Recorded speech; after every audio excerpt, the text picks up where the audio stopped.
Nung June 14 po yun, nag-deliver kami ng mga isda at saka yung tuyo. Tapos, hindi namin inasahan yun. Binangga po kami ng isang motor. Tapos, hindi ko na alam kung anong nangyari nun. Pag kinabukasan, nasa ospital na ako.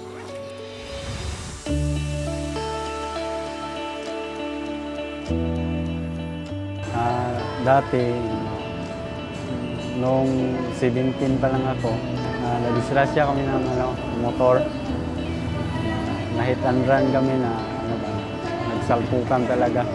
Na-side sweep pala yung paa namin ng bumper ng auto. Hindi naman ako sanay sa ganito. Mabuti na lang kung yung galing pagkabata.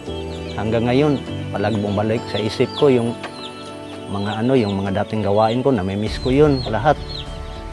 Parang mahirap tanggapin.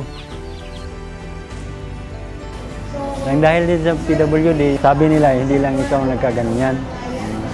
Meron pang naputulan dalawang kamay, pati paa. Ayun, naka-recover ako doon. Hindi talaga hindi lang ako nag-iisa na ganito. Marami pala kami. Okay na yung feelings ko na sa sobrang saya talaga. Kasi pagpasok dito, talagang mayroon ng parang may buhay na. Siyempre, malaking pasasalamat ko. Ito sa lahat ng mga volunteers. Malaking pasalamat ko po. Kahit palagi akong nadapa kasi hindi ako magamit ng saklay, may pana ko. Survive talaga. Madapa, bangon. Parang buhay lang. Maraming salamat sa Tochi Foundation. Sana hindi sila magsawa na tumulong sa gaya namin. Walang paha. In partnership with Tochi Foundation, malaking aming salamat dahil pinabigyan ang aming pakiusap na imbit na dalhin o yung mga client at ang na yung Tochi talaga punta sa amin. Thank you very much.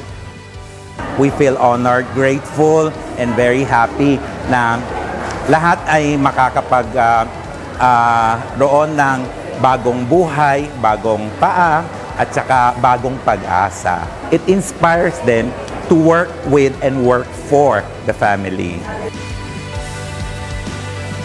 So it makes us all very happy to see those using wheelchair, those using cane, now they can walk by themselves without even assist from the family. So maganda yung turnover, maganda yung experience. At least nakakakita ka na smile sa kanilang faces when they use the prosthesis.